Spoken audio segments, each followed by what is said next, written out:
doctrine du Saint-Esprit. Les hommes ont leur doctrine. Nous avons la doctrine des Hébreux, nous avons la doctrine des baptistes, nous avons la doctrine des pentecôtistes. Mais toutes ces doctrines réunies devant la doctrine du Saint-Esprit n'est rien. La doctrine du Saint-Esprit. Quand on parle de la doctrine, le mot doctrine désigne simplement un enseignement, une instruction, un ensemble de vérités que l'on reçoit, croit et met en pratique. Il n'y a pas une doctrine de mouchoir qui guérit les malades, ça n'existe pas. Mais pour que tu puisses recevoir la doctrine personnelle dans ton couloir d'opération, ça dépend de comment tu communies avec le Saint-Esprit. L'apôtre Paul, ce qui lui a permis de prendre son mouchoir, ceci et donner aux gens d'aller toucher les malades et les malades seront guéris, c'est parce qu'il a développé le couloir de sa doctrine personnelle avec le Saint-Esprit. Chaque missionnaire assis ici a besoin d'une communion, d'une relation personnelle avec le Saint-Esprit. Avec le Saint-Esprit te conduit, t'oriente et te dit ce que tu dois faire. À un certain niveau d'opération ministérielle, les doctrines établies dans chaque congrégation ou dénomination ne définira pas ce que tu dois faire pendant ce temps. La chose que tu as plus besoin, c'est le Saint-Esprit. La Bible nous parle de la création. La création attend avec un ardent désir la manifestation des fils de Dieu. Mais pour que ces fils puissent se manifester, ils ont besoin de télécharger quelque chose avec le Saint-Esprit. Avec le Saint-Esprit, ils donnent ces choses et ils mettent en application dans leur gloire. L'apôtre Pierre a compris son couloir des fonctionnalités d'opération de guérison par son ombre. Et son ombre pouvait simplement guérir les malades. Ce n'est pas une doctrine, mais cela est sorti de son couloir d'opération personnelle, seul à seul avec le Saint-Esprit. La Bible dit qu'au commencement, Dieu convoqua la Trinité. Et quand Dieu convoqua la Trinité, Dieu le Père prend la parole, dit faisons l'homme à notre image et à notre ressemblance. Maintenant, le Fils, Dieu le Fils était à cette réunion. Et Dieu le Saint-Esprit également était à cette réunion. Pourquoi on parle de la Trinité dans la création de l'homme? Parce que l'homme est tripartite, corps, âme, esprit. Et il faut que la Trinité également s'associe, s'assoie pour établir la création de l'homme. Quand nous prenons l'eau, l'eau a différentes fonctionnalités. L'eau à l'état liquide, l'eau à l'état solide et l'eau à l'état gazeux. Ça reste toujours l'eau.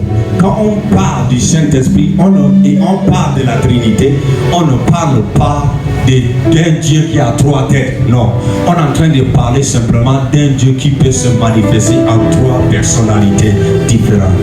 Il peut opérer dans la fonctionnalité du Père. Il peut opérer dans la fonctionnalité du Fils. Il peut opérer dans la fonctionnalité du Saint-Esprit. Dans l'Ancien Testament, on parle de l'Esprit de Dieu, qui est le Saint-Esprit. Mais la façon où le Saint-Esprit opérait dans l'Ancien Testament, il descendait et il repartait. C'est comme ça, Dieu a vu qu'il est important maintenant de changer les protocoles. Maintenant, Dieu envoie le Fils sur la terre pour que le Fils puisse accomplir son travail sur la terre. Donc le Fils a sa responsabilité de venir et mourir sur la croix, afin que par le biais de son sang versé à la croix, le péché soit neutralisé, balayé, afin que nous puissions avoir accès libre au Père. Maintenant, quand le Fils finit son travail sur la terre, le Fils, la première personne qui a introduit le Fils sur la terre, c'est le Père. La deuxième personne maintenant qui va introduire notre personne, c'est Jésus lui-même, Dieu le Fils. Dieu le Fils va introduire Dieu le Saint-Esprit. Il va dire à sa congrégation, il va dire aux 12 disciples qui lui suivaient, il dit, il est avantageux pour vous que je m'en aille. Pourquoi? Parce qu'il y a quelqu'un qui est encore plus puissant, qui viendra pour vous communiquer les choses cachées. Il y a tellement des enseignements que j'ai envie encore de vous donner. Mais il y a quelqu'un qui est bien placé pour vous révéler ces choses. Cette personne est la personne de la Trinité qui est le Saint-Esprit. La troisième personne de la Trinité. Le Saint-Esprit est plus puissant que la doctrine des hommes. Il n'y a aucune chose qui peut remplacer la capacité, l'autorité, la personnalité du Saint-Esprit. Le Saint-Esprit possède quelque chose que tout ce que les hommes ont eu comme doctrine ne peut rien faire à cela. Le Saint-Esprit a la capacité de générer ce qui n'a pas été généré auparavant. Le Saint-Esprit représente simplement la troisième personne de la Trinité. Le Saint-Esprit n'est pas une chose. Le Saint-Esprit n'est pas une électricité. Le Saint-Esprit est une personne de divinité. C'est la troisième personne de la Trinité. Si la Trinité existe dans la Bible, c'est un concept que tu as besoin de saisir par la révélation du Saint-Esprit. Le Saint-Esprit est plus puissant et important que toutes les bibliothèques réunies ensemble. Toutes les sagesses et les connaissances réunies devant le Saint-Esprit. Le Saint-Esprit possède quelque chose qui dépasse toutes ces choses. La paix dans une nation a besoin du Saint-Esprit. La restauration dans une nation a besoin du Saint-Esprit. Tout ce que les hommes peuvent comprendre sans l'aide du Saint-Esprit, nous ne pouvons rien faire. Aide-moi, Saint-Esprit. Aide-moi à te connaître. C'est quoi la doctrine du Saint-Esprit? Est-ce que c'est la doctrine des hommes que nous voulons? C'est la doctrine du Saint-Esprit. La chose que le missionnaire a plus besoin sur son appel, c'est la fonctionnalité avec le Saint-Esprit. Si tu veux servir le Seigneur et que tu ne connais pas ta communion, ta fonctionnalité, ta marche avec le Saint-Esprit, tu ne peux pas bien rendre le ministère. Donc l'œuvre du Saint-Esprit ne commence pas seulement lorsque quelqu'un reçoit un don spirituel. Parce qu'on pense que lorsqu'on reçoit le don, ça peut être les 5 dons ministériels, encore les 9 nuits, c'est pas quand on reçoit ces choses-là que l'œuvre du Saint-Esprit a commencé. Non, l'œuvre du Saint-Esprit commence au moment de la conversion. Nous avons vu l'exemple de Paul. Alléluia. Donc le Saint-Esprit travaille ensemble avec le Fils et le Père. Le Père envoie le Fils sur la terre parce que la terre c'est un lieu d'exécution. Maintenant le Saint-Esprit vient travailler dans le cœur des hommes qui sont sur la terre. Gloire à Dieu. Amen. Donc, s'il y a un souci quelconque, que même si les gens se sont réunis de différents points pour orienter, ça ne change pas, c'est le Saint-Esprit seul qui est capable de transformer ce cœur. S'il y a quelqu'un qui peut entrer dans ton cœur et penser ces blessures, les douleurs cachées en toi, c'est le Saint-Esprit qui peut faire la chirurgie de ce problème. Les plaies qui sont entrées à l'intérieur de la personne, c'est le Saint-Esprit seul qui peut faire cela. Comment on peut comprendre le plus grand miracle dans la Bible, ce n'est pas marcher sur l'eau. Le plus grand miracle dans la Bible, ce n'est pas chasser les démons. Le plus grand miracle dans la Bible, ce n'est pas ressusciter les morts. Désolé. Le plus grand miracle dans la Bible, c'est lorsqu'une personne quitte l'atmosphère du ténèbre pour entrer dans l'atmosphère de la lumière. Parce que quand quelqu'un rencontre le Saint-Esprit lui aide à quitter le ténèbre pour entrer dans la lumière. C'est ça le premier rôle du Saint-Esprit. Ne nous contentons pas simplement de l'œuvre que le Saint-Esprit peut faire, mais ce que le Saint-Esprit est venu principalement pour faire, c'est pour rétablir ce qui était brisé dans le cœur des hommes. C'est pour rétablir les choses qui étaient perdues dans le cœur des hommes, afin que les hommes puissent repartir dans le jardin de Dieu. Parce qu'au début de la création, quand Dieu a créé l'homme, il a créé l'homme pour que l'homme puisse fonctionner comme lui sur la terre. Mais pourquoi l'homme a perdu cela? C'est à cause du péché. Maintenant, quand Dieu s'est rendu compte que le péché était entré dans le monde, aucun ange ne peut résoudre le problème du péché. Nous pouvons prendre Gabriel, avec tous les gabarits de Gabriel. Gabriel ne peut pas résoudre le problème du péché. C'est comme ça Dieu se rend compte que la seule personne qui est capable de résoudre le problème du péché, c'est une partie de la Trinité, la personne de Jésus-Christ. C'est comme ça Jésus vient sur la terre. Maintenant, quand Jésus était venu sur la terre, il était venu pour mourir sur la croix, avec par le biais de son sacrifice sur la croix, le péché nettoie le péché de tout le monde.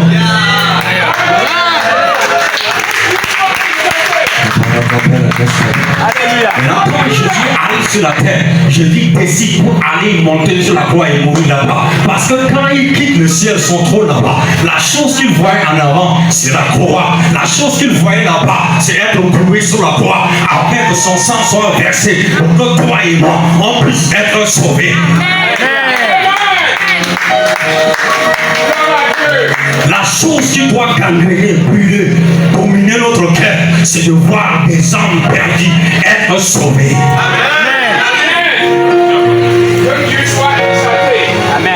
Maintenant, quand Jésus, en marchant vers la route de la croix pour aller mourir là-bas, arrivé à un certain niveau, la chair de Jésus était montée au-dessus de son esprit. Quand la chair était montée au-dessus de son esprit, il dit: Seigneur, si cela est possible, ôte cette coupe de moi. Pourquoi? Il voulait abandonner la mission. Peut-être quelqu'un ici qui a rencontré un problème sur ton chemin et tu voulais abandonner la mission, mais que le Seigneur te délivre et te donne la grâce de ne pas abandonner dans le nom puissant de Jésus. Maintenant, Jésus s'est rendu compte qu'il ne doit pas abandonner cette mission. Il dit: Seigneur, pas ma volonté, mais que ta volonté soit accomplie. Pourquoi? Parce que je dois mourir sur la croix pour la cause de l'humanité. Je dois mourir sur la croix pour les campagnes. Je dois mourir sur la croix pour les Sarahs. Je dois mourir sur la croix pour les musulmans. Je dois mourir sur la croix pour les bouddhistes, pour les brahmanistes. Je dois mourir sur la croix pour l'humanité entière. Amen. Maintenant, quand Jésus part sur la croix, la tentation était encore montée là-bas derrière lui. On lui disait d'en bas, il dit: si tu es réellement le Fils de Dieu, descends de ta croix.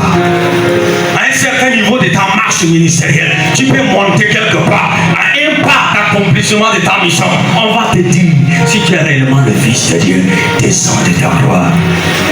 Jésus avait la capacité de descendre en une fraction de seconde sur la croix, mais il n'était pas descendu. Jésus prend la parole, il dit: il faut que je fasse l'œuvre de celui qui m'a envoyé. Qui lui a envoyé? La personne qui a envoyé Jésus, c'est son Père Céleste, la personne de la Trinité Céleste, qui lui a envoyé sur la terre. À un certain niveau de ta marche et de ta vie sur la terre, ton père biologique, ta mère biologique te donne naissance. Mais quand tu vas arriver à un certain niveau d'âge, ils n'ont plus la responsabilité sur ta vie. Tu dois comprendre ton identité et œuvrer l'œuvre de ton Père qui t'a envoyé sur la terre. Parce que tu es envoyé sur la terre pour représenter le ciel sur la terre. Comment Dieu peut te dire qu'avant que tu ne sois né, je te connaissais. Avant que tu ne sois établi. Il dit: avant que tu ne viennes même dans la terre des hommes. Il dit: je te connaissais. Je t'ai consacré. Je t'ai établi. Prophète des nations. Pourquoi? La civilisation céleste t'a ordonné, t'a consacré avant que tu ne viennes dans la civilisation terrestre. Ce qui veut dire que le ciel te connaissait avant que la terre ne te connaissait. Quand Jésus-Christ était né, les mages étaient au courant que Jésus était né. Quand Jésus-Christ était né, même les étoiles étaient au courant que Jésus était né. Pourquoi? Ta naissance, quand tu nais dans une zone donnée, ta naissance, le ciel doit être au courant que tu étais né. La terre doit reconnaître aussi que tu étais né. C'est comme ça, les gens comme Nicodème, un grand théologien en son temps, il vient dans le secret trouver Jésus. Et il dit: si ce n'est pas Dieu qui était avec toi, tu ne peux pas faire de telles choses. Maintenant, Jésus dit à Nicodème, il dit: Nicodème, si un homme, alléluia, il dit: si un homme ne naît pas d'eau et d'esprit, il ne peut pas voir le royaume de Dieu. Pourquoi? Parce que pour que tu puisses être reconnu au ciel, il faut que le ciel te connaisse et il faut que la terre aussi te connaisse.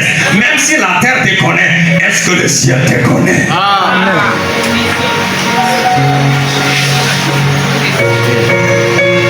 t'a créé et il m'a créé pour qu'on puisse le représenter sur la terre, pour qu'on puisse gouverner pour lui sur la terre. Il y a une mission, il y a une tâche, il y a une responsabilité qu'il a octroyée, il a donné à chaque personne ici pour opérer pour lui sur la terre. Mais pour que tu puisses opérer pour Dieu sur la terre, il faut que tu puisses te connecter au Père et au Fils. Parce que la personne qui gouverne le ciel, c'est le Père. La personne qui gouverne la terre, c'est le Fils. Maintenant, le gouverneur de tous les gouverneurs, c'est le Saint-Esprit.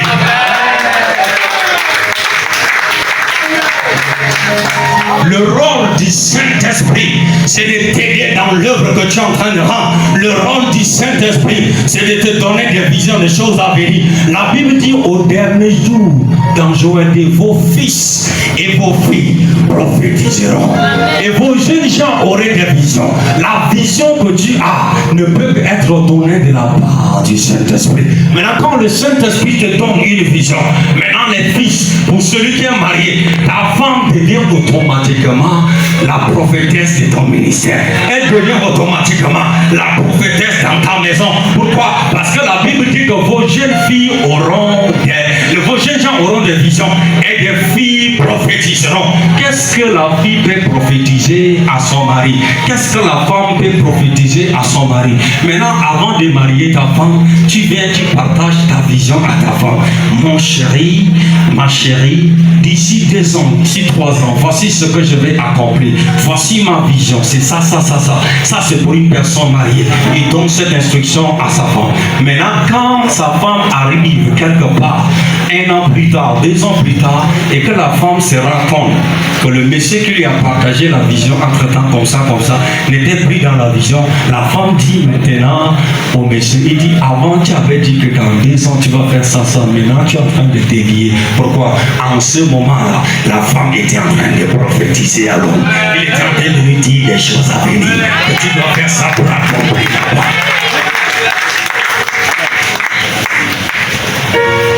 C'est la raison pour laquelle, mes sœurs, si vous êtes là dans la salle, vos mains, mes sœurs, si un homme, je vais te révéler quelque chose. Alléluia. Alléluia. Même si je dois laisser ce qui est sur l'ordinateur de côté, il n'y a pas de problème. Je préfère nager par l'esprit. Alléluia. Nager par l'esprit important. Mes sœurs, si un gars vient vers toi, il veut demander ta main. Voici la première des choses que tu dois lui poser. Cette question encore, cette phrase que vous avez l'habitude de dire, abandonnez ça à partir d'aujourd'hui au nom de Jésus. Amen. Vous avez l'habitude de leur dire, est-ce que tu m'aimes? Ce n'est pas une bonne question. Alléluia. Si un homme vient vers toi, ma soeur, si il te veut pour mariage, ne lui pose pas la question est-ce que tu m'aimes. Parce que ce n'est pas l'amour qui va fonctionner au foyer, non. Il y a au-delà de l'amour. Alléluia. Maintenant, quand le gars vient vers toi, demande-lui quelle est ta vision. Ah? Alléluia. Si le gars vient vers toi, demande-lui quelle est ta vision. Parce que la Bible dit que les filles et les femmes là prophétiseront. Donne-moi ta vision pour que je puisse avaler afin que je te prophétise. Ah? Alléluia. Le secret sera dehors ce matin. J'ai dit le secret sera dehors ce matin. Même si vous êtes déjà mariés, alléluia. Les femmes au foyer, même si vous êtes déjà mariés, vos maris ici ne vous ont pas donné avant leur vision. Quand vous allez repartir à la maison, posez une question. La vision là, c'est pas encore tard pour me présenter. Alléluia. Vos fils auront des visions et vos filles prophétiseront. Regardez, le problème qui avait commencé dans le jardin d'Éden, ça n'a pas commencé comme ça par hasard. Ça a commencé, les gens accusent beaucoup plus les femmes, que c'est à cause d'elles que le péché est entré dans le monde. Moi, je dirais le contraire. Alléluia. C'est pas réellement à cause d'elles que le péché était entré. Non, c'était à cause de l'homme lui-même. Parce que pour un bon étudiant de la Bible, avant que Dieu ne puisse faire sortir de la côte d'Adam Ève et faire Ève, Dieu avait d'abord donné toutes les instructions à Adam. il a donné les instructions du travail que Adam doit faire dans le jardin d'Éden. Il avait confié toutes les tâches à Adam avant de parler de la femme. Maintenant, quand la femme était arrivée, au lieu que Adam s'assoie avec sa femme et lui donner des instructions, c'est que son Dieu lui a donné. Adam n'avait pas donné des instructions à la femme. Si, homme de Dieu, si tu as un problème avec ta femme, tout le temps vous ne vous entendez pas, le problème c'est parce que tu ne lui donnes pas ta vision clairement. Si tu communiques ta vision clairement à la femme, le Saint-Esprit aidera cette femme à mieux te servir à côté. Alléluia. Maintenant, Adam a réussi, quand Adam a seulement vu Ève, Adam dit, voici enfin la chair de mes chairs, les os de mes os. Il était tellement romantique. Mais il a oublié qu'il y avait des instructions qu'il devrait donner à Ève. Mais comme il n'avait pas donné des instructions à Ève, et que lui était sorti pour aller au boulot, il était allé dans le jardin d'Éden pour travailler. Pendant qu'il se retrouvait là-bas dans le jardin d'Éden en train de travailler, l'ancien dragon, Apocalypse 12, l'ancien dragon était venu par couloir, entrer à la maison, trouver Ève. Et dit, est-ce qu'on vous a réellement dit de ne pas manger ce fruit? Si seulement il avait donné des instructions claires à sa femme, que ici là on ne touche pas. Ici là il faut demander d'abord mon point de vue pour que nous ne puissions pas trop se retrouver dans un danger. La femme a pris le fruit de famille, elle a mangé le fruit et c'est là où le péché était entré. Alléluia. Maintenant, le problème se trouve au niveau de l'homme. Je n'accuse pas la femme. Maintenant, je continue légèrement. Pourquoi j'accuse l'homme? J'accuse l'homme parce que quand l'homme était revenu, la femme avait mangé une portion et a gardé une autre portion, n'est-ce pas? Et la femme a présenté à l'homme. Qu'est-ce qui lui empêche de ne pas refuser de manger? Il a pris aussi, il a mangé, sans poser de questions. Alléluia. Alléluia.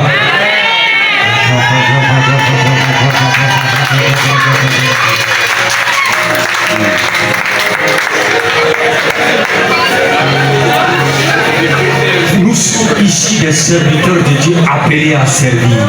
Certaines choses, si on va compter seulement que le Saint-Esprit vient de faire, le Saint-Esprit te donne cette sagesse de discerner les esprits. Qui t'aide à mieux discerner les choses, c'est le Saint-Esprit.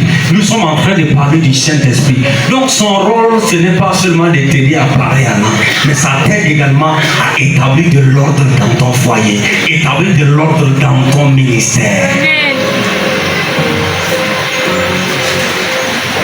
Allez. Instruction. Et la doctrine du Saint-Esprit n'est rien d'autre que des instructions bibliques. Ordre.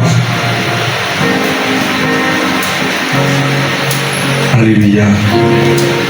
Alléluia.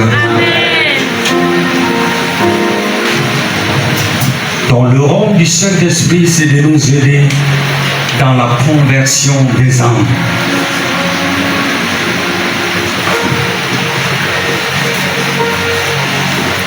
La Bible dit que le berger connaissait. Alléluia. Ses brebis. Le berger connaît ses brebis.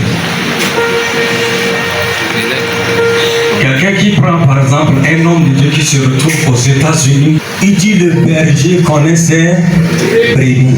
Celui que tu l'appelles ton père spirituel, est-ce qu'il te connaît?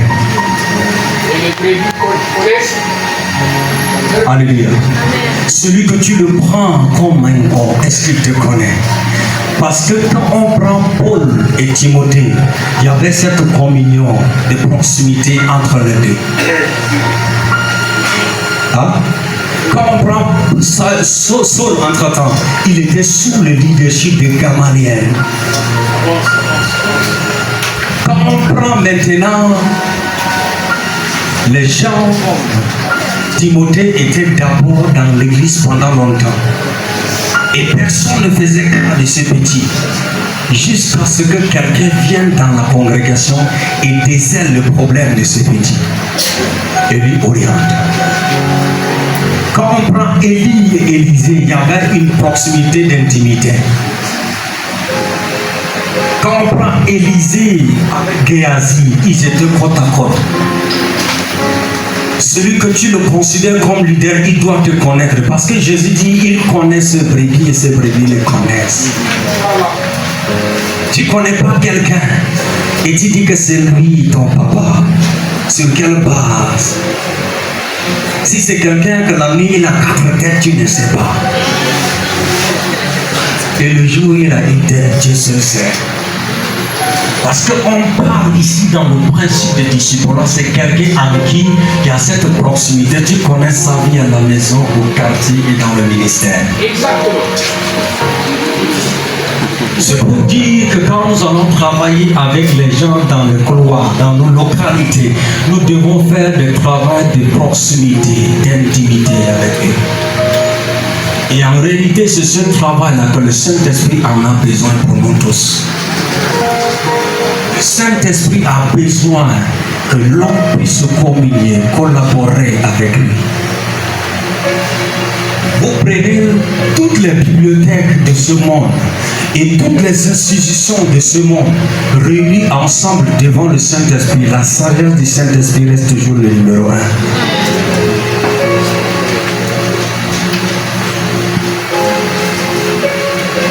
Ce qui nous avons plus besoin pour l'œuvre de Dieu, c'est le Saint-Esprit. Et le Saint-Esprit opère dans différentes fonctionnalités.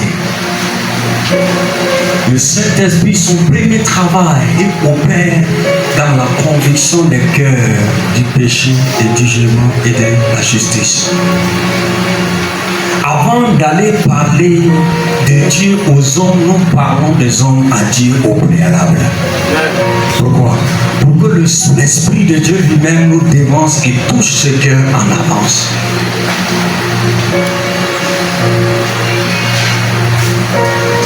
Maintenant, quand Jésus-Christ était venu sur la terre, il était venu avec un seul objectif. L'objectif de Jésus sur la terre n'était pas de marcher sur l'eau, non. L'objectif de Jésus-Christ sur la terre n'était pas de chasser les démons, non. L'objectif de Jésus sur la terre, c'est de ne pas faire des miracles, non. L'objectif principal de Jésus-Christ sur la terre, c'est de voir des âmes être sauvées. Qui a simplement mouru et versé son sang pour le péché de l'humanité. Nous sommes sortis de la centralité de l'évangile parce que nous voulons prêcher tout genre de messages que nous voulons. Tu peux avoir du succès dans le prophétique, mais est-ce que devant le trône de Dieu, ton mandat est de fonctionner dans le prophétique? Alléluia.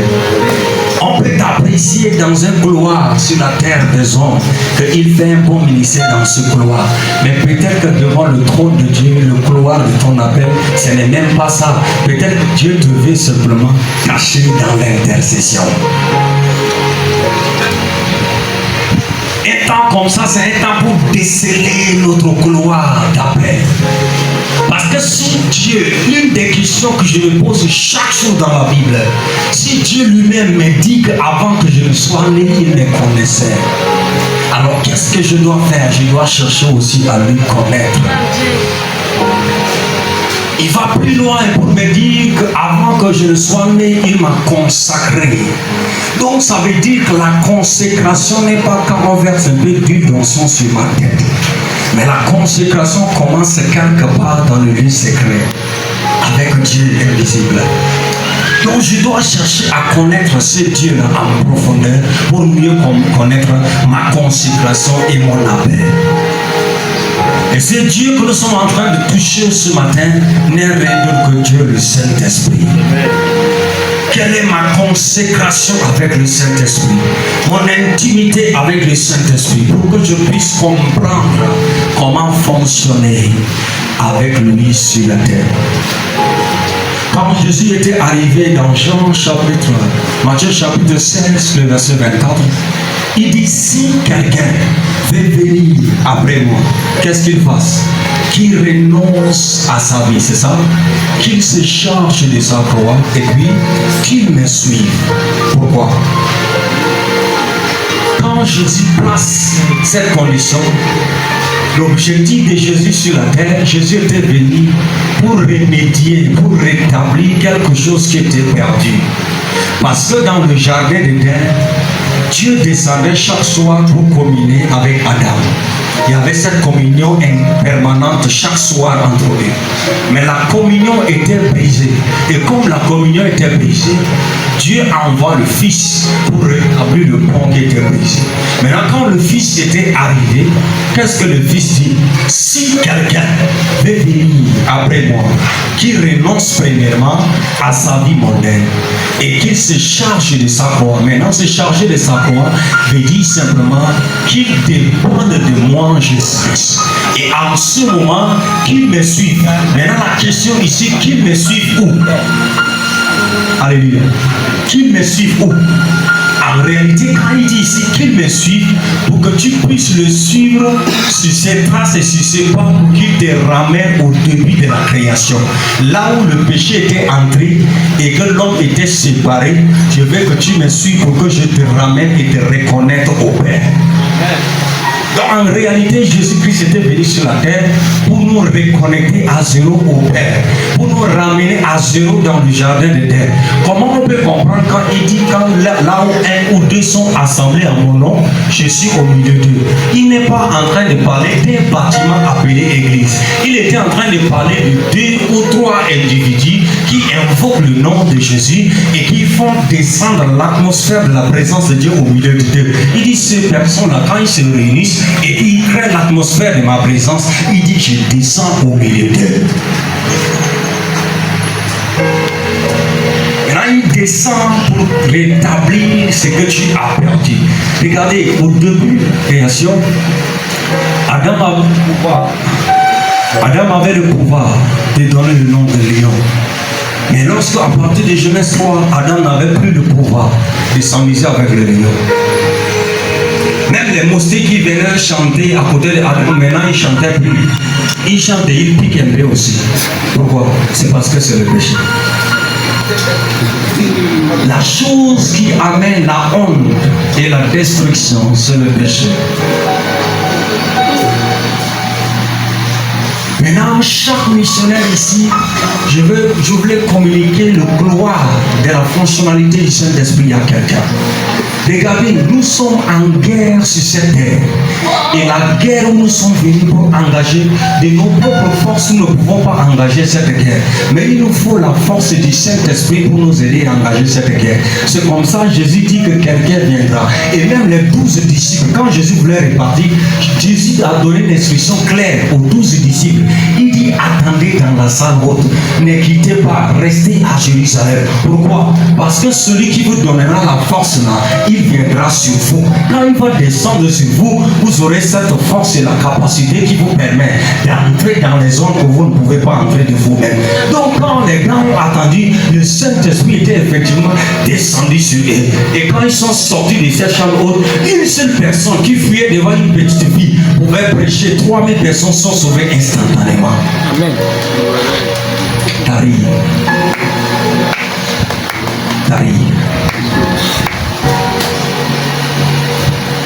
Comprends l'université. L'université, c'est un marché.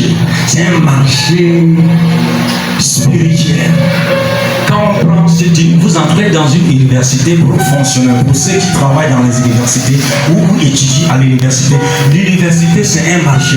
Et quand tu entres dans l'université, il y a des esprits qui sont préparés. Ils attendent des nouvelles personnes qui viennent dans l'université en première année. Quand tu viens en première année, il y a des, si tu es une fille, il y a des hommes qui sont déjà disposés, alignés, en train de chercher une relation avec toi. Pourquoi? Parce qu'il y a une étoile en toi et ces personnes ont été mandatées, envoyées pour détruire simplement ta destinée. Donc l'université c'est un marché où quand tu entres là-bas, tu dois chercher à te charger avec le Saint-Esprit avant d'entrer. Il y a des territoires que quand tu entres juste comme ça, sans le Saint-Esprit, tu ne peux rien gouverner là-bas. Pour que tu puisses gouverner une zone positionnée quelqu'un, il faut que tu collabores avec le Saint-Esprit. Parce que quand tu viens par exemple dans un quartier donné, le quartier sera au courant que tu es arrivé. Il sera au courant de deux choses. Soit il sera au courant de la puissance du Saint-Esprit que tu as amené avec toi, soit tu es venu avec quelque chose de zéro. Mais quand tu viens sans le Saint-Esprit, et ils vont te donner les ténèbres.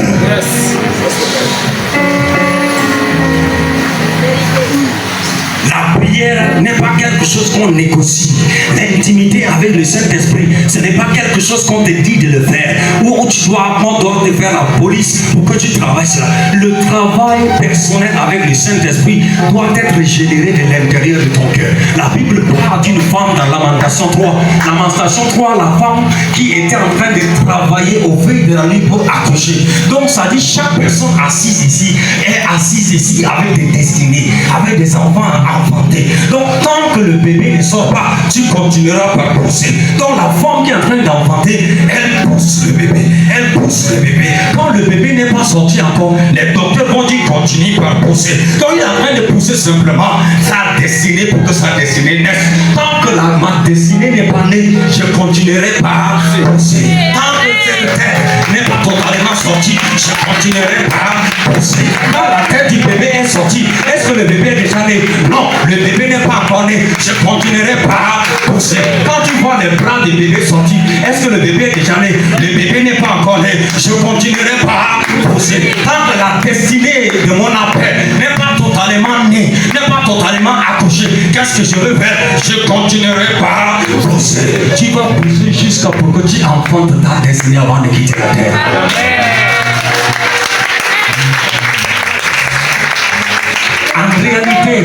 En réalité, c'est pas vivre pendant 100 ans, 120 ans sur la terre qui prouve que tu as vraiment vécu sur la terre. Non, tu peux vivre 122 ans sur la terre, mais tu peux rien faire sur la terre si tu n'as pas accouché ta destinée. Comment on peut comprendre notre maître le doux Jésus? Jésus est mort à l'âge de 33 ans et demi et il est parti. Et la Bible nous fait savoir qu'il a dit clairement que tout est accompli, c'est-à-dire il s'est vidé de lui-même de sa destinée. Il a tout accouché avant de partir. Maintenant, toi tu es là pendant 100 ans et 100 quelques années et tu penses que tu as vécu et tu es fier de tes âges sur la terre. Non, ce que moi j'ai plus besoin, c'est d'accomplir ma destinée sur la terre avant de quitter la civilisation terrestre. Donc chaque missionnaire ici, chaque missionnaire, chaque serviteur, chaque servant de Dieu est ici pour développer le gloire de sa destinée. Nous prenons Paul. Paul était mort dans son jeune âge. Nous prenons Jésus. Jésus était mort à partir fièrement.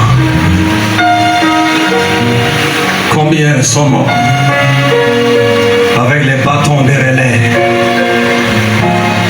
Quand on parle de bâtons de relais, on parle d'un bâton ministériel que tu dois léguer à une autre génération avant de quitter.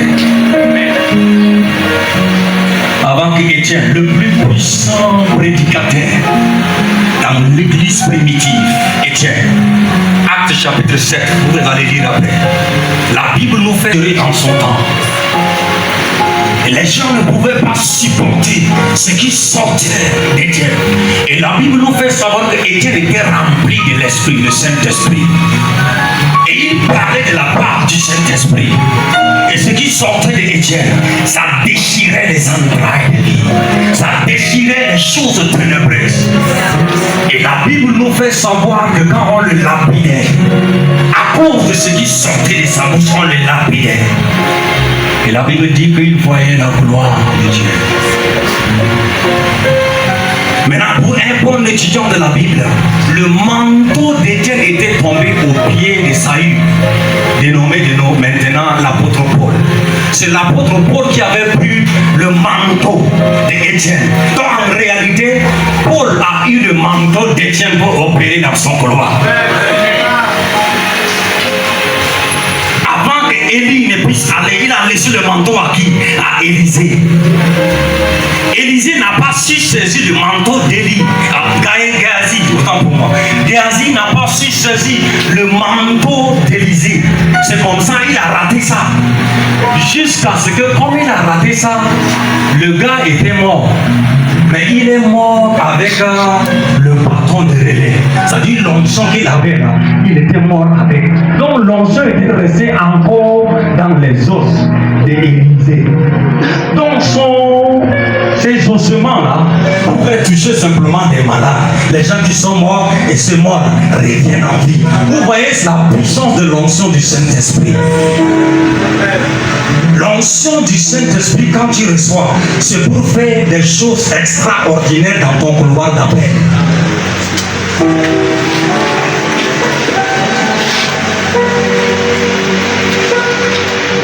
Alléluia.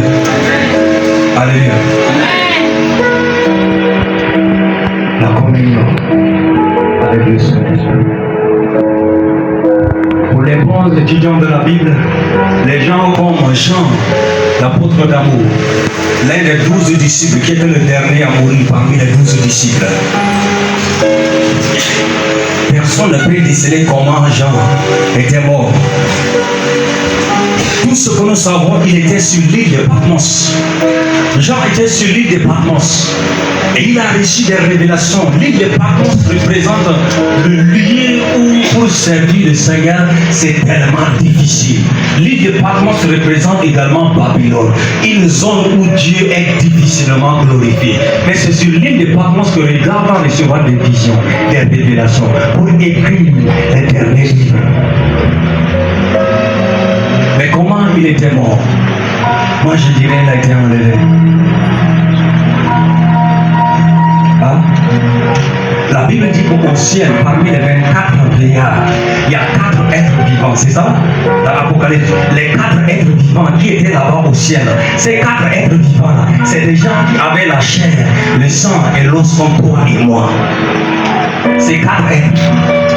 Ça, c'est des gens qui ont tellement communié avec le Saint-Esprit, à tel point que le Saint-Esprit refuse de les laisser mourir ordinairement. À un certain niveau de ta marche avec le Saint-Esprit va dire que toi, tu ne dois pas mourir comme les autres. Les gens comme Enoch a été enlevé, c'est ce que tu dois faire avec le Saint-Esprit. Je suis déjà résolu dans mon esprit. Aucune église ne peut me définir.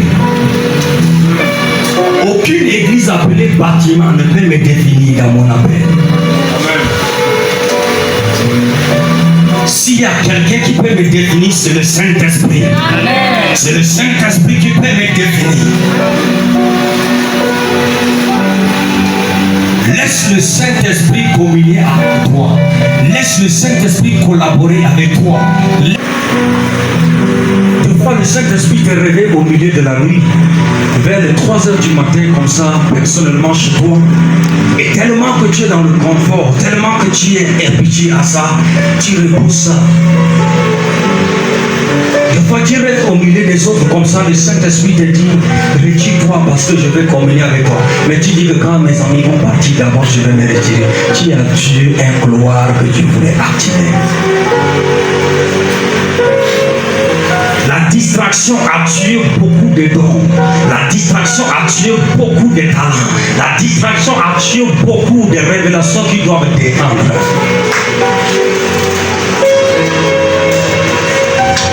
Je me rappelle au début de ma foi, j'ai abandonné tout ce qui est comme les breaks, les danses, tout ça. De l'autre côté, j'ai abandonné, les amis sont venus. Parce que si tu n'imposes pas la discipline, la distraction va t'imposer sa part.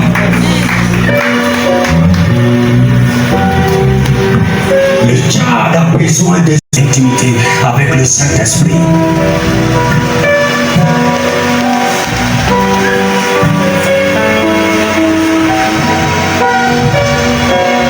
L'obéissance. Alléluia. Alléluia. Et c'est l'occasion pour que tu puisses toi-même en question faire naître, faire générer, faire développer la force spirituelle que Dieu a enfouie en toi.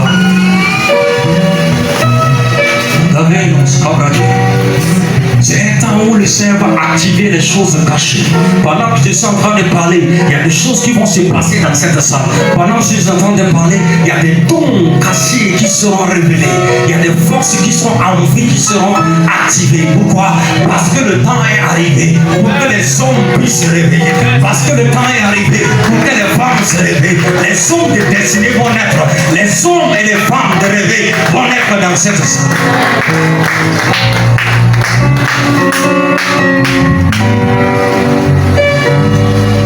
Je suis sur terre pour accomplir le divin plan de Dieu sur ma terre, pour accomplir le mandat divin dans ma vie. L'objectif de la vie de chaque personne sur la terre, ce n'est pas simplement se marier, avoir des enfants, avoir une voiture, avoir une maison construite, et puis on pense qu'on a déjà accompli notre destinée, c'est zéro. On n'a rien encore fait sur la terre. La chose la plus importante dans le divin plan du mariage établi par Dieu, la Bible nous fait comprendre clairement que l'homme se marie pour accomplir le divin plan de Dieu dans sa vie. Parce que avoir des enfants, c'est le fruit du mariage. Parce que avoir des voitures, les hommes, tout ça, ça c'est le fruit qui accompagne la bénédiction du mariage. Mais si ta tête est focalisée dans ces choses, tu es passé légèrement à côté de ta destinée.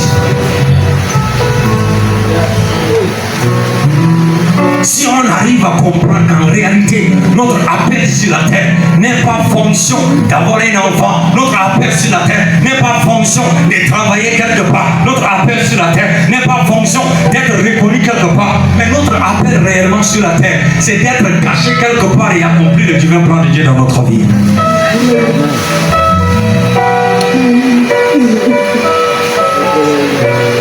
Ce qui est mort sera ressuscité. Ce qui est enterré sera déterré. Ce qui était caché sera affiché par la puissance du Saint-Esprit.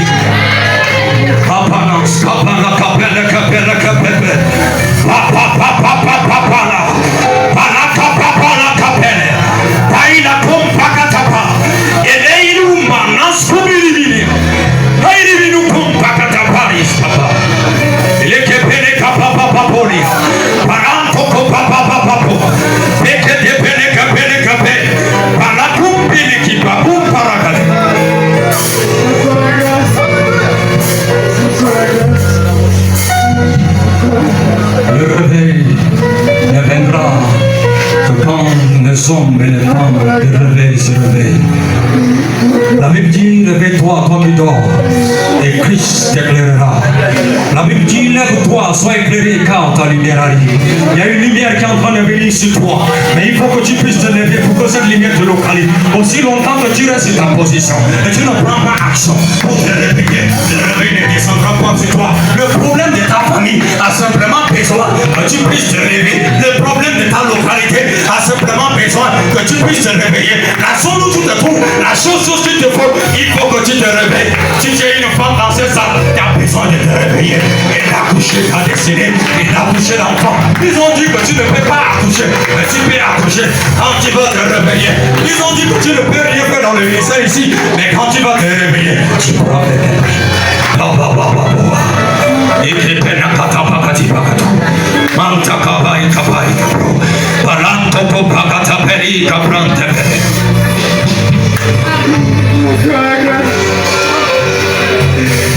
Ce n'est pas fini avec toi. Dieu n'a pas fini encore avec toi. L'agenda que Dieu a établi avec toi, ce n'est pas encore terminé. Quand Pélina était venu trouver Anne, Pélina s'est moqué de Anne pendant des années. Pélina murmurait, critiquait, parlait de tout genre sur Anne. Mais Anne s'est rendu compte, Seigneur, souviens-toi de moi. Seigneur, souviens-toi de moi. Anne était allée dans le trône de Dieu, devant le trône de Dieu. Anne était venue trouver Dieu. Il dit, Seigneur, donne-moi un enfant pour que je puisse te redonner. Donne-moi un enfant pour que je puisse te redonner. Vous savez, pour que tu puisses avoir un enfant, il faut que tu fasses une demande. Qui vont arriver. Nous sommes les hommes qui vont arriver, Seigneur. Nous sommes les hommes qui vont arriver. Si le Seigneur te dit viens devant, viens. Si le Seigneur te dit viens à genoux devant lui, viens. S'il te parle de venir ce soir, venez. Nous sommes ici pour communier avec lui. Nous sommes ici pour communier avec lui. Seigneur, c'est toi. Ma génération a besoin de toi. Ma génération a besoin de toi. Ani barato kobela kabani. Ani nu bana tombe la katabe. Jalama koko pape. Baraka papa papa kobe. Papa papa papa. Ikapai. Kapapa buah katabe. Kapai papa buah. Kapapa papa papa. Ikapai kapabume. Mende kapeli kapua. Kapai paria. Nous sommes fatigués. Des routines. Ikapapa papa. Ikapai kapapua. Manta kapapa papa. Barakapai papume. Les gens vont visiter les gens ici. L'Esprit de Dieu va visiter les gens ici. L'Esprit de Dieu va visiter des gens ici. Je veux simplement que tu restes connecté. Je veux seulement que tu restes connecté. Les délivrances authentiques seront accomplies.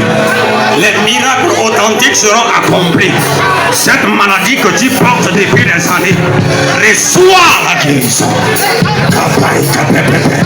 Je ne suis plus sur la terre. Je ne suis plus ici avec vous. Je me vois au-dessus quelque part. Je me vois quelque part. Et Kababo. Kaba, Kaba, Kaba.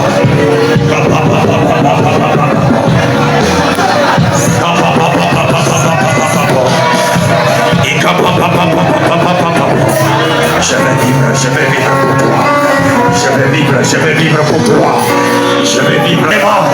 Je suis fatigué. Seigneur, amène-moi une autre dimension. Je suis fatigué. J'ai plus besoin de toi. J'ai plus besoin de toi. Aïe, papa, papa, Anakotebele kapapa. Manta kapapa papa. Kapapa papa. Kapapa kapuri kapapa. Mante kapapa papa. Malakunde mili kapapa. Ikaya kapapa. Rakapapa.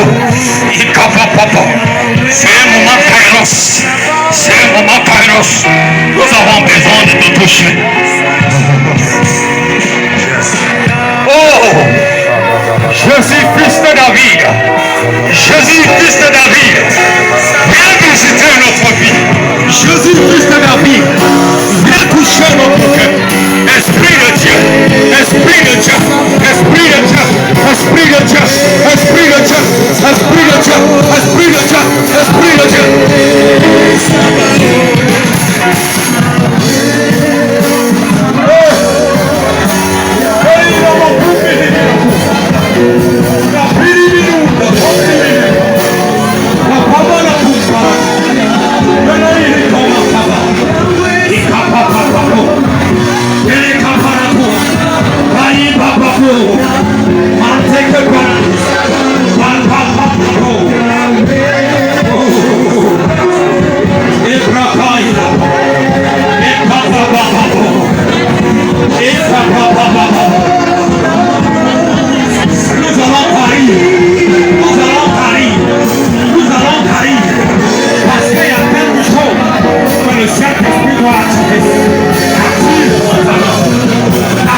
La Bible dit pour que Dieu puisse résoudre le problème qui se trouvait dans la ville où Ézéchiel se trouvait. Dieu a dit à Ézéchiel, allonge-toi du côté gauche pendant 390 jours. Il dit après avoir couché du côté gauche pour intercéder pendant 390 jours. Quand tu auras fini, allonge-toi du côté droit pendant 40 jours pour intercéder encore. Maintenant, quand tu as fini, redresse-toi en direction de Jérusalem et prie encore le Seigneur pendant une période donnée. Je ne sais pas la position qu'il est en train de te dire. Je ne sais pas la position qu'il est en train de te dire. Mais moi je vais parler. Moi je vais parler. Parce que la situation de ma génération en dépend. La situation, Seigneur, de ma génération dépend de mon sacrifice. Apprends-moi, apprends-moi. Monte encore, monte encore, monte encore, monte encore. On est encore dans le lieu saint. Il nous reste le lieu très saint. On est encore dans le lieu saint. Nous voulons aller dans le lieu très saint. Reste connecté, reste connecté. Parce que cela dépend de ton appel. Parce que cela dépend de ton appel.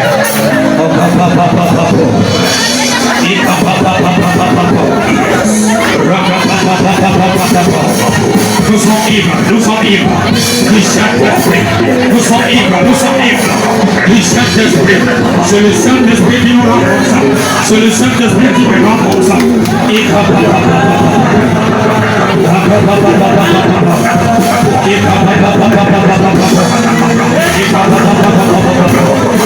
La communion avec le Saint-Esprit, c'est le désir de mon cœur. La communion avec toi, Esprit de Dieu, Esprit de Dieu, c'est ma communion avec toi. C'est toi je veux, c'est toi je veux.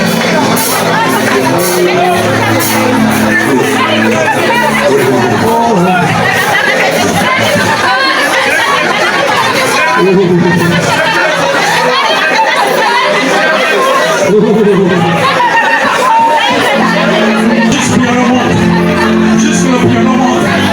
Et reste connecté. Je veux juste le piano avec que c'est mal.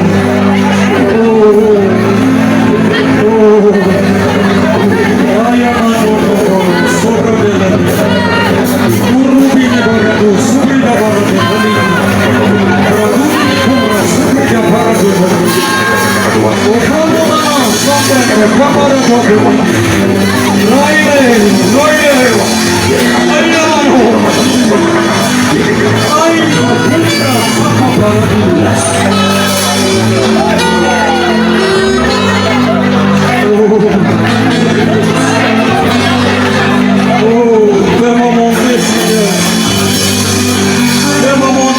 Seigneur.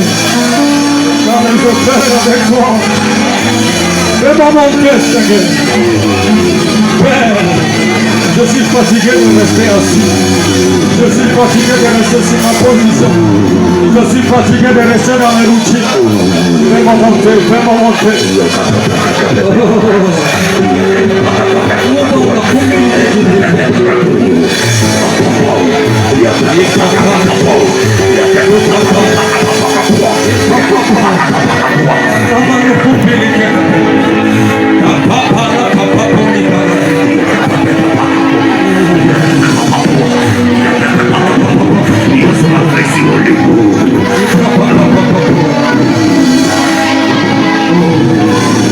L'Esprit de Dieu te touche. L'Esprit de Dieu te touche. L'Esprit de Dieu te touche. L'Esprit de Dieu te touche. L'Esprit de Dieu te touche.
Aidez la jeune fille là-bas derrière. Cette jeune fille là-bas derrière. Elle est sous l'onction. Elle est sous l'onction. Aidez-la, aidez-la. Prie par la place. Aidez cette fille, aidez-la. Aidez-la, aidez-la. Aidez cette fille.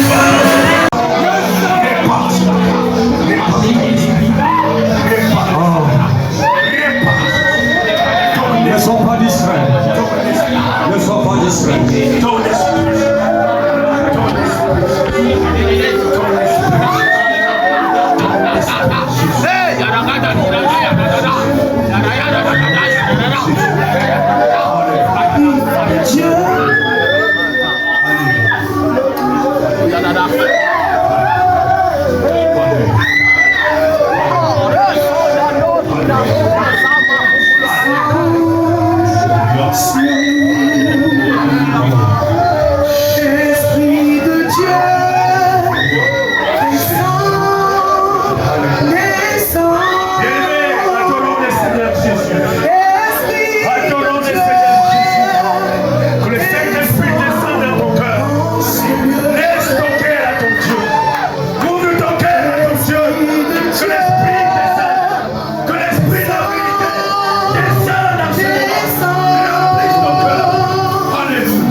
Je suis sous l'onction et c'est normal.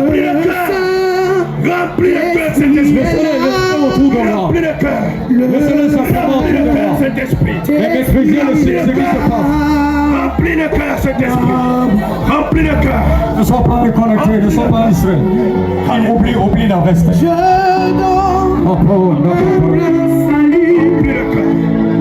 Si tu es là, tu en as besoin. Approche. Si tu as besoin de lui, approche. Ne viens pas pour moi, viens pour lui. Je suis seulement un micro, je suis seulement Remplis le cœur ce matin. Inonde le cœur.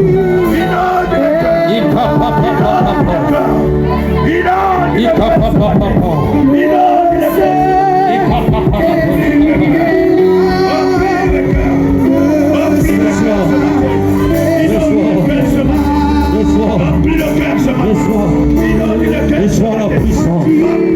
Reçois l'esprit de Dieu. Reçois l'esprit de Dieu. Reçois l'esprit de Dieu. Pour ton ministère. Pour ton appel. Pour ton ministère. Pour ton appel.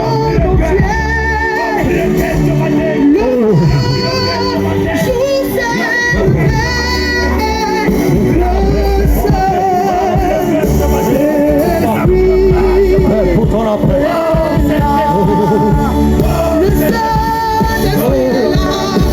Esprit de Dieu, remplis cette part, remplis cette part, remplis cette part.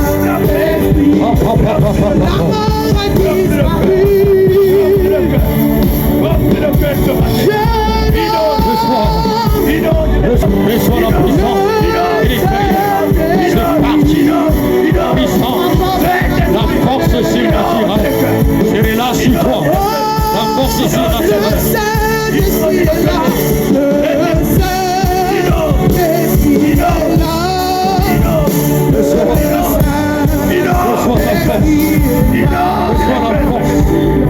Reçois la puissance qui te propulse, qui te propulse, vers ton appel, qui te propulse vers ton appel, au nom de Jésus.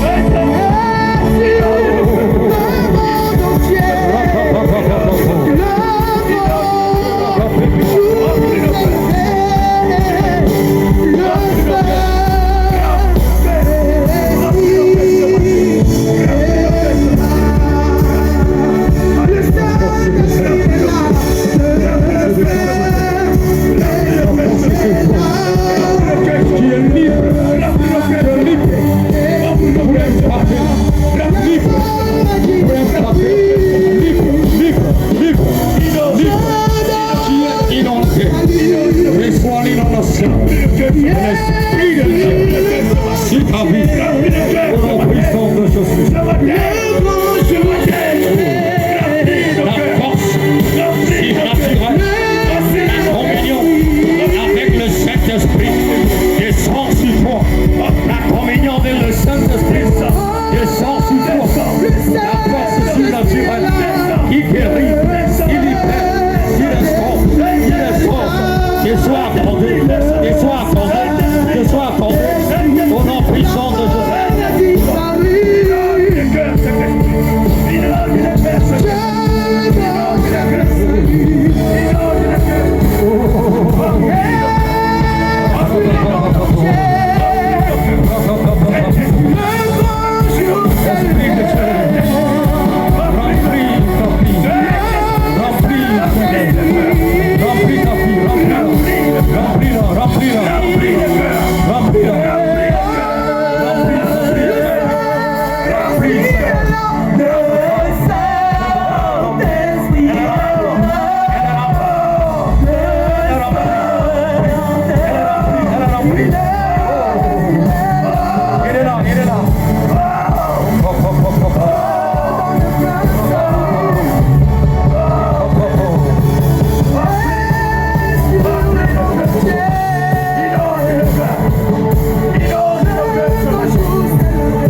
Saint-Esprit,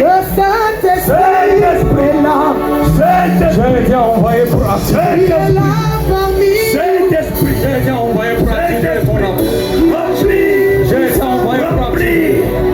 remplis, Je suis seulement un instrument. remplis, remplis, remplis le cœur, Remplis remplis le cœur, Saint-Esprit. Oublie n'importe quoi. Dino, La langue est déliée. remplis le Ta cœur. langue est déliée. Ta langue est déliée. Ta langue est déliée. Ta langue est déliée. Tu as Ta langue est promis, déliée. tu as Ta langue est promis, déliée. Il y a une force que tu reçois.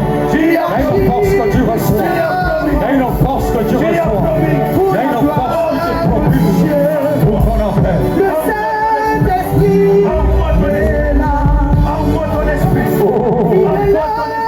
envoie ton esprit, envoie ton esprit. Ta force. Reçois ta force. Reçois ta force. La puissance de l'esprit entre en toi. L'esprit de Dieu entre en toi.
Amen. Dans son Saint-Temple, que toute la terre fasse silence. Gardons le silence.